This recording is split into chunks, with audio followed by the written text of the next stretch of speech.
Um, I don't know nothing about the prophecy, Condor and Eagle. Nothing. Just like everybody else don't know nothing about the prophecy of Condor and Eagle. A lot of people think they know a prophecy of Condor and Eagle, but they don't. And the prophecy of the Condor and Eagle is not going to come from outside of us, but it come from inside of us. It come from us native people. It concerns us and us only. That's it. But everybody's trying to piggyback on it, everybody's trying to ride on it, everybody's trying to claim it. It's like that there. So where are we as native people? We're lost in the dust. Like everything else that's been happening with us, we're lost in the dust. Nobody cares for us. Nobody cares for us ourselves. What do you call it? They go run around and they what do you call it? They take these ways all over the world. They've got no business taking these ways all over the world. It's like that. They're trying to interact with the European mind that has no understanding of our beliefs and our ways. Nothing. And when they come into our ways and our beliefs and everything, they flop all over like fish out of water and they get in our way. This year, the gathering here, the Sundance here is for the native people only. Not to be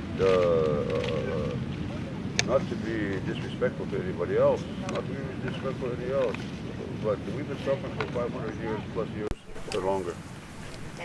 And who helps us around here? Who helps us? They don't help us.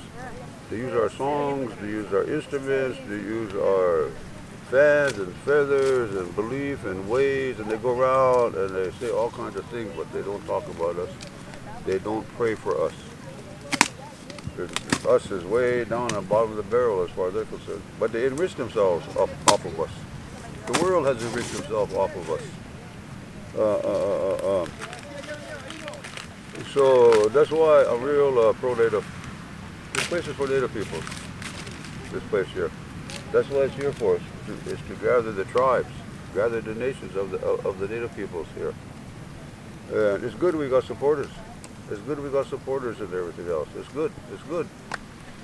Because once we are blessed again, our homeland will be blessed, and in that way the world will be blessed. We will enrich the world again. We enriched it with the conquistador, the Americano, and the European come over here and rape this hemisphere. Before that, the kingdoms of the old world were poor people and everything else, but they enriched the world so much that the riches of this hemisphere could not be contained in the treasuries of the kingdoms.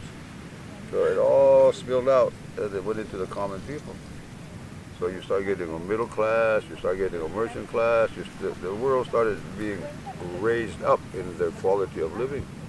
Europe was a dirty place to live, a clean place here. They brought their filth over here and everything else. They touch us and we die. You know, they're filthy. We're clean people. We're sacred people. We didn't have sicknesses and diseases like they had in the old world. They had to create alcohol in order for them to drink the water. Otherwise, the water was too damn dirty. They pissed and shit in it and everything else. Over here, everything is clean.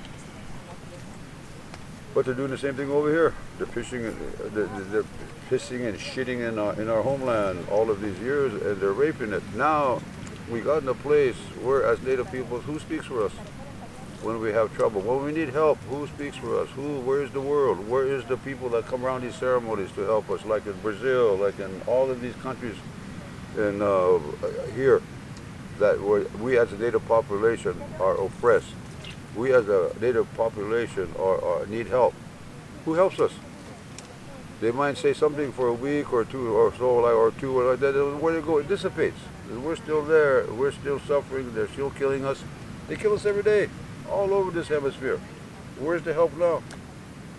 Then they want to come and they want to jump on our prophecies and they want to say, hey, prophecy, eagle, condor, and everything else and like that, and enrich themselves. And where are we? We're in the same place. We're still poor. We still have a hard time. We still suffer. We still cry. The prophecy of the condor and eagle concerns the common native person. The one in the homes, the one in the villages, the grandmas, grandpas, aunties, uncles, and their children, their grandchildren. That's who it concerns. Where's the uproar and everything else here? Everybody lives good. Go to our communities, go to our homelands, go to our reservations and see how it is for us. But they don't. They don't. So, what do you call it? It concerns the native peoples. And it has to come from inside of us native peoples. And that's what the prophecy is. It's not a prophecy about over there, or that world and everything else. It's not. It's about us. And we need to come together as a people. We need to come together as one people again. All these people here at these places, they're our supporters. It's very beautiful that they support us, they support our prayer, but they don't know our prayer. They don't even know how to pray themselves. They get in the way. They get in the way. You see what happened the 4 days we were here? Everybody got in the way. Everybody don't want to let go of this, let go of that. They bring all kinds of attitudes and energies in there that are detrimental to us. And yet we're sitting there and we're trying to pray for our people. But they make it hard for us. Because they're not included, they get some kind of attitude and everything else and like that there. Let us have something for ourselves once. Everything that we've had, they've taken away. Well, however you can take away from a people has been taken away from us. Someplace in our homeland, in this Western Hemisphere. They've stripped us with our identity, our language, our culture, our children, whatever you can name. And they make us like them, and we make us sick people. You know? So we suffer. Tired of suffering. Tired of suffering. Tired of suffering my people. I'm tired of my people suffering. So when they say Condor Eagle, this and that and everything else and like that, you know, they don't know nothing of my people. Nothing. But they run around and live in communities and everything else. There's all kinds of circles in this hemisphere, depending on what country you're in about the Condor Eagle. Everybody has the answer, but what are you doing? What they doing? Nothing. You know? Just like that there. And all of the so-called chiefs, so-called leaders can't even get together to be one people. Blah, blah, blah. They bump heads and everything else. Everybody wants to be chief, but they don't want to act like it. You know? They have no idea what a chief is. They don't know. I have no idea what a leader is. And like that. But that's what happened. Like a bunch of chickens running around with their head cut off, trying to say something to the other peoples. And that's the way I look at it. And I talk about that every place. At ceremonies, I don't care where I'm at, I talk this way. I talk for my people because somebody's got to talk for my people. My people are very quiet people in our homeland, in this Western Hemisphere. Very quiet. So we don't say nothing. They'll let you come in ceremonies, they'll let you throw up all over the place, you walk in and out when you want and everything else, but still behave yourself. You know? They come from a world of confusion and they bring it into our ways of understanding and then they try to confuse us. So we have rough time. You know? So it's like that. They trample all over us. They're not appreciative. They don't know how to say thank you. You know? They say thank you from the mind but not from the heart. You know? It's like that. So when we have trouble as a people in our tribes, who speaks for us? All these countries, they kill us like nothing. They kill us like you kill a fly.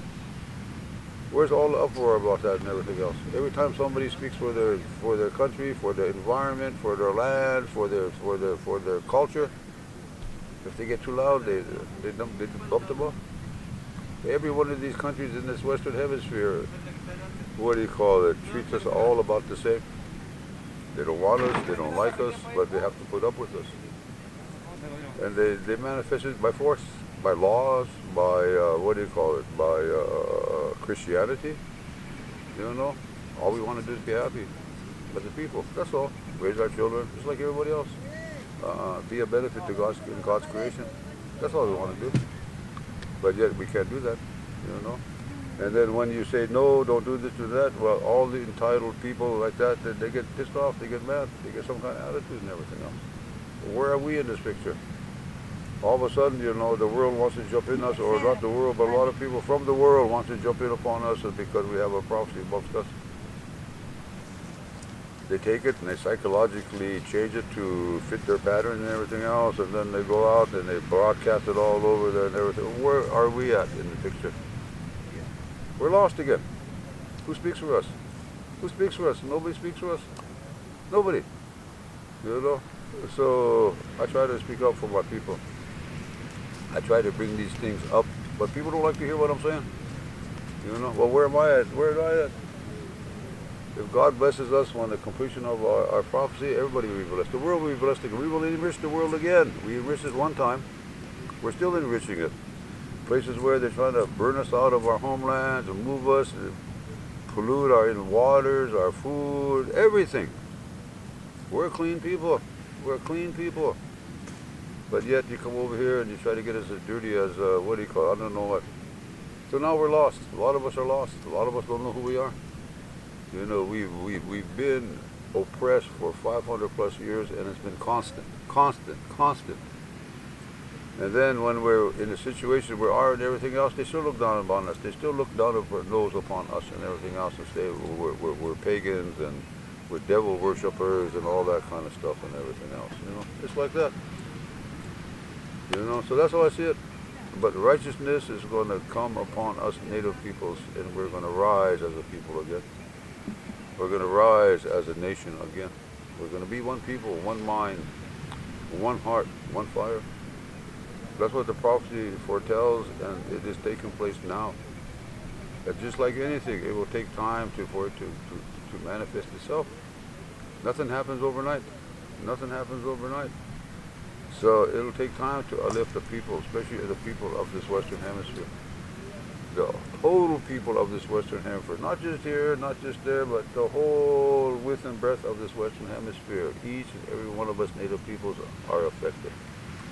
And today, we native peoples have taken on the appearance of the conquistador. We have taken on the appearance of the Americano, the European. Today, we have taken on the appearance, and we have taken on the appearance of all the continents in this world, upon this land, in our homelands. We have taken. So today, we are the four colors of people today in our own homelands. Today, it's like that. So when you say native people, you look at you see this way. It's not all that way, you know. This brown here, this red here, it's inside of us too, also. So just because we don't look like a native person doesn't seem like we're a native person, you know, in that aspect, as a descendant of the Aboriginal peoples that were here in the first contact of the European conquistador or the Americano, the pilgrim. We're still here. We're still here. God has a purpose for us. That's why they haven't been able to get rid of us. So that's my what they call it. That's what I think. When they say the world, leave the world alone. What has it done for us? It's done nothing for us. It's put us in this position. Yet they're trying to bring it out, bring it back, and everything else. The world. So it concerns us here. Us and us only. Not to exclude anybody. But if you understand it, it includes you also. And like that, not to leave anybody out. It also includes you, but it has to manifest itself through us native peoples in order to reach you. It's like that. That's more understanding and everything else. This here is just a reflection of part of it. This is a part of it. This is happening. The nations are going to come here. Right here. The nations of the native peoples will come here. And this will grow and get larger and get bigger and bigger because there is a purpose for it. God's purpose for it. It's like that there. You know, not to be ornery, not to be disparaging to any one of you like that there, but understand what it is, understand what is taking place with us like that there, and allow it to happen. Support us in our prayer, in our efforts like that there, because we're all included. We're going to be all included, but right now when you say, well, the world and this and that, allow it to happen amongst us. And it ain't going to come from the outside, it's going to come from the inside of us. What do you call it? It's all going to be native. It has to be native. It has to have the foundation of history behind them, the foundation of the ancestors behind them. That's what it has to have. And the only way that can happen is you're going to have to be a native person, Aboriginal descendant, in order to have that bloodline in you. And it's already here. It's already in place. All things are in place for this prophecy to become a reality. Again, you have to just take a little time. It will happen in your lifetime. It will happen in your lifetime of the one sitting here. It'll take place and everything else like that. There will be upliftment of the native nations in this Western Hemisphere. That is my belief. That is what I come to understand. That's what I'll come to be told. And so that's what I think. That's what I know.